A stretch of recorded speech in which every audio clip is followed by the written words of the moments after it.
Une question encore sur un animal qu'on n'a pas vu ce matin avec Juliette, c'est la loutre. La loutre est très présente et votre grand-père était déjà un amoureux des loutres. Hein. Elle est très présente, elle était très présente. Elle a disparu. Il n'y a plus de loutre du tout. Dans le secteur, non. Les dernières loutres ont été vues en 1945-50 par un ami qui malheureusement vient de décéder, qui était un grand pêcheur aussi. Il m'en parlait, M. Courlet, Seyssel. Il avait vu des loutres au centre de Seyssel dans ces années-là. Il m'a dit pendant la guerre. Et puis après, elles ont été détruites, piégées, malheureusement, et elles ont disparu. Puis la pollution, c'est pas tellement la pollution qui tue la loutre. On en a fait l'expérience en Alsace avec la réintroduction des loutres, qui a réussi fort bien dans des rivières relativement polluées, c'est les hydrocarbures. Ah oui. C'est les hydrocarbures parce que la loutre a, comme tous les mammifères aquatiques, un poil de jarre, le poil qui est au-dessus, qui glisse sur l'eau, et le poil de bourre qui est plus épais sous le poil de jarre et qui maintient une couche d'air. Un peu comme les plongeurs hein, qui ont des combinaisons en néoprène. Ces combinaisons en néoprène maintiennent de l'air et cette couche d'air protège la loutre du froid. Et quand les hydrocarbures arrivent, eh bien, il n'y a plus d'imperméabilité du pelage, ce qui fait que la loutre, l'hiver, elle meurt de froid, de pneumonie, etc. C'est pas forcément la pollution. Les loutres peuvent vivre dans des milieux relativement pollués, mais bon, il y a des limites quand même. Hein. Il y a des limites quand même. Votre grand-père aimait les loutres aussi, lui? Mon grand-père aimait les loutres, c'est surtout son père qui aimait les loutres. C'est mon arrière-grand-père que j'ai pas eu la chance de connaître et que ma mère a bien connu. Il était forgeron, il vivait à Saint-André-Val-de-Fière et on l'avait surnommé la loutre parce qu'il fabriquait ses pièges à renards et à loutres lui-même, comme il était forgeron. Et c'était un grand chasseur et braconnier surtout, piégeur. Et il y avait même un monsieur qui était venu en vacances à Saint-André-Val-de-Fière au milieu du siècle, même avant, vers 1930, qui a écrit un bouquin sur lui. Il parlait patois, hein. Mon grand-père a appris le français à l'école, il ne faut pas l'oublier. Hein. Il connaissait les noms des bestioles, des animaux en patois, hein. mais il connaissait tous ces couples de loutres par là, et il disait, je tiens ces propos de ma mère et de mon grand-père, il disait, je prélève par famille de loutres les loutrons et je maintiens la semence. Je maintiens dans chaque territoire de loutres les géniteurs pour que l'année suivante prélever ces loutres qu'il vendait fort cher à la foire de Châlons. Et puis il vivait aussi beaucoup de la peau du renard. Hein. Et on s'était prisé la martre aussi, les fouines. Vous avez un peu nostalgie de cette époque, Jean-Bernard. Vous auriez aimé être un peu trappeur, vous êtes un peu trappeur. Bah, je suis trappeur. Il y a une plume d'Indien sur mon bateau sur le lac du Bourget. Mais je suis un trappeur dans l'âme. Trappeur écologiste, mais trappeur. Hein. Moi, je sais pas. J'ai jamais été contre la chasse ni la pêche. Hein. Je comprends pas certains écologistes extrémistes qui sont contre ça. Je pense que les meilleurs connaisseurs de la faune, et je l'ai vu. En faisant mes films sur les petits mammifères européens, ça on en parlera plus tard, mais que les meilleurs connaisseurs sont souvent les gens qui sont tous les jours dans la nature. Hein. Ça peut être des scientifiques, mais ça peut être aussi des chasseurs, ça peut être des écologistes, ça peut être beaucoup de gens. Mais ce qu'il faut, c'est faire du terrain. Moi, je pense que la connaissance, on l'a dans les livres, on l'a sous le banc des facultés, ça c'est clair. J'ai jamais dit le contraire, mais il faut faire du terrain. Jean-Bernard, on va retrouver le terrain, la terre ferme, comme on dit, on va aller à la pêcherie, puis on va retrouver votre épouse et puis on terminera bien sûr l'émission pour nous présenter en nous parlant un petit peu de tout ce que vous faites dans ce domaine de l'environnement, des films et des livres. A tout de suite.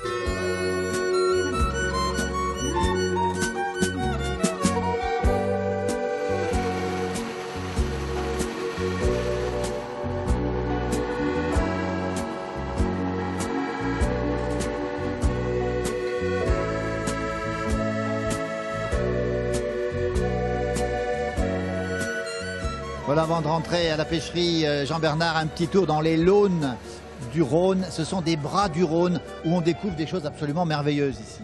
Ouais, c'est les dernières launes sauvages. Avant, il y en avait partout, dans toute la Chautagne, au bord du Rhône. Malheureusement, les aménagements, les nouveaux barrages ont détruit ces launes. Alors, bien sûr, il y a des associations qui se sont constituées, surtout dans la région de Belay. Et je pense à Madame Gandhi qui se bat pour la refabrication, la restauration de ces launes. Mais ici, dans notre zone, c'est la dernière, celle-ci. Avec des roselières très impressionnantes autour de nous, là. Des roselières très impressionnantes. Et puis, le gîte et le couvert pour beaucoup d'espèces de poissons. qui trouvent des zones pour les frais, les brochets qui trouvent des roseaux pour accrocher leurs œufs, les canards qui trouvent des endroits tranquilles pour nicher, les grébupés et toute la vie faune, et puis aussi les sangliers. Hein. C'est plein de sangliers là dans ces îlots sauvages. C'était des endroits à préserver, les Launes. Un jour peut-être que je le verrai certainement pas, mais peut-être qu'on les reconstituera, on les refabriquera partout. C'est important de les garder. Hein, oui. Bon, on a fait une grosse erreur que de construire autant de barrages. Il fallait en faire. Bon, je suis pas contre, je comprends très bien. Moi, je suis le premier à utiliser l'électricité, hein. mais pas n'importe comment. Pas n'importe comment. On ne peut pas se rendre compte à quel point on a détruit un milieu unique. Hein. On ne peut pas se rendre compte. Il faut être naturaliste. Il faut vivre tous les jours sur le fleuve pour savoir les espèces de poissons qui ont disparu. Moi, je dis que c'est un crime contre la nature, mais la nature un jour se vengera si on continue de la détruire comme ça. Elle se vengera, c'est obligé. Je pense qu'on va vers une prise de conscience. Moi, je suis assez optimiste maintenant. Et je pense que les jeunes générations ont conscience de l'importance de ce que l'on appelle l'écologie. Il ne faut pas oublier que l'écologie, au départ, c'est la science, c'est une science, c'est l'étude des relations entre les êtres vivants. Hein. Et regardez les passages de sangliers là, plein de passages de sangliers là, et le castor sur les berges, on voit bien les passages. Ah ouais.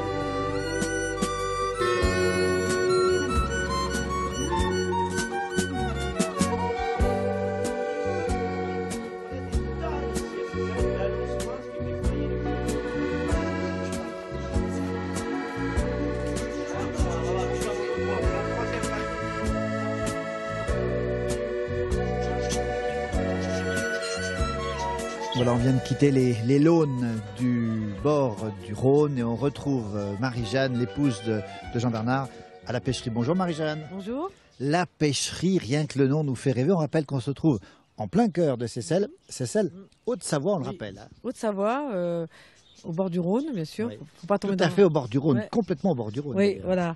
Ouais. Face à la mairie, il faut tourner devant la mairie pour descendre. Ouais. Voilà. Alors Marie-Jeanne, les bonnes choses que Jean-Bernard pêche, c'est vous qui les cuisinez ensuite. Oui, voilà, j'essaye de les cuisiner. On va rappeler que la pêcherie est une table d'hôtes et vous accueillez les gens pour manger ici. Voilà, le soir ou midi, suivant les jours, quoi, sur réservation. Sur réservation, toute l'année ou uniquement l'été?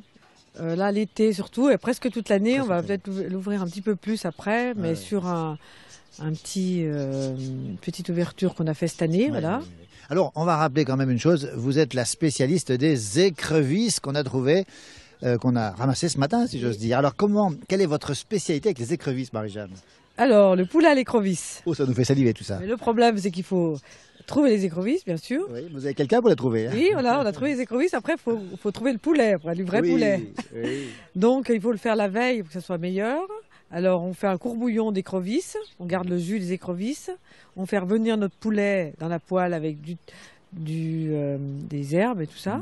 Et après, on fait notre sauce avec le jus d'écrevisses. Oui, voilà. Oui. Et il faut le faire il faut bien le faire comme il faut faire attention. Il faut du temps pour faire cuire tout ça. Combien de temps il faut? Il faut bien, bien 1 heure, le temps de faire les écrevisses, le poulet. Il faut bien une bonne heure et après il faut refaire cuire en plusieurs fois pour que ça soit meilleur. Voilà. C'est la spécialité d'ici, Marie. Voilà, spécialité. Qu'est-ce que vous proposez d'autre ici à la pêcherie, dans cette table d'hôte ici? Nous proposons le lavaret fumé. Ah, le fameux lavaret fumé qu'on a eu la chance de goûter aussi. Et donc, c'est Jean-Bernard qui fait fumer. Fume le lavaret. Vous avez un endroit pour fumer le lavaret? Oui, un fumoir tout simplement. Un fumoir que j'ai fait venir d'Allemagne. Là-bas, vous savez qu'on trouve des lavarets et également des corégones dans tous les lacs allemands. Hein, ils fument. C'est une tradition allemande. C'est une tradition allemande de fumer le corégone. En tout cas, c'est délicieux. Et Marie-Jeanne, vous avez une spécialité aussi, c'est que vous prenez uniquement les produits de saison et locaux. Voilà, produits de saison et locaux, parce que nous travaillons avec les viticulteurs du coin, les jardiniers du coin. Et c'est ce qu'on a envie de faire, quoi. C'est faire des produits frais. C'est pour ça que je peux pas prendre toujours des gens. C'est pour ça qu'il faut réserver, parce que je ne peux pas cuisiner en 5 minutes, quoi. Si on veut faire des bonnes choses, il faut préparer. Et voilà. Si je peux ajouter quelque chose, on fait partie de l'accueil paysan et qui nous demande justement de respecter ces conditions. De faire travailler à moins de 30 km de la pêcherie les producteurs locaux. Voilà.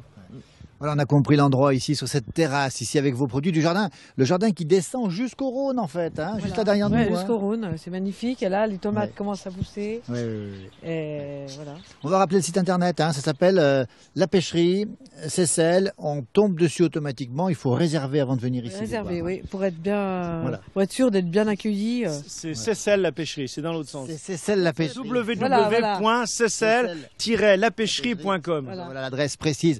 Marie-Jeanne, ici, sur cette terrasse, on peut consommer les produits de la pêche, bien sûr. Oui. En même temps, on peut écouter de la musique. Oui. Très régulièrement. Donc, une fois par semaine, on organise des petites soirées avec des groupes de musique du coin. Ouais, ouais. Et voilà, donc Donc de l'ambiance assurée, presque une guinguette au bord de la Marne. Hein. demain, nous avons les... Demain, on a du jazz manouche. Voilà. Oui, jazz manouche. Avec le groupe Swing Manouche de Chambéry. Chambéry, oui, ouais. swing manouche. Et puis dans quelques semaines, on aura la Quinquerne, on aura qui viendront manger là. Les grands noms de la musique. Hein. Savoyarde qui viendront ensuite faire un concert sous la Grenette à Seyssel. On a également de la musique pop, on a Jump Pop qui compose, qui est de la région. On a aussi Ifouya avec sa musique médiévale. Et puis des projections de mes films aussi, de temps en temps. J'ai fait 18 films, donc de temps en temps je les passe à la pêcherie. 18 films, mais ce qu'il ne dit pas aussi, c'est qu'il a fait au moins 3 ouvrages, certainement plus à l'avenir.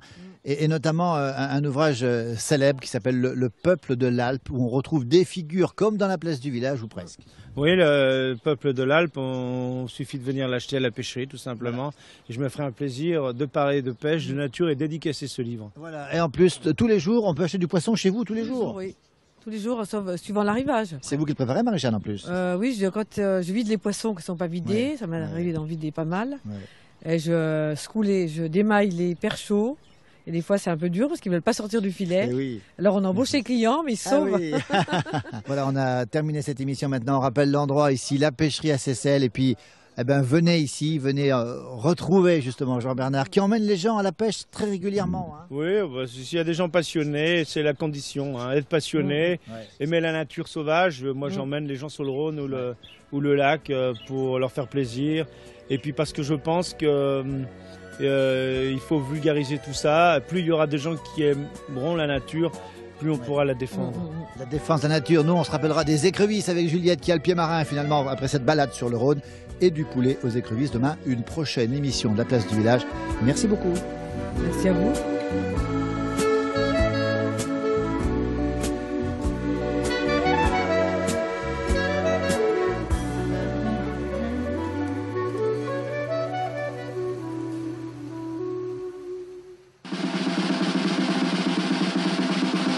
Avis à la population, Huit Mont Blanc vous a présenté la place du village.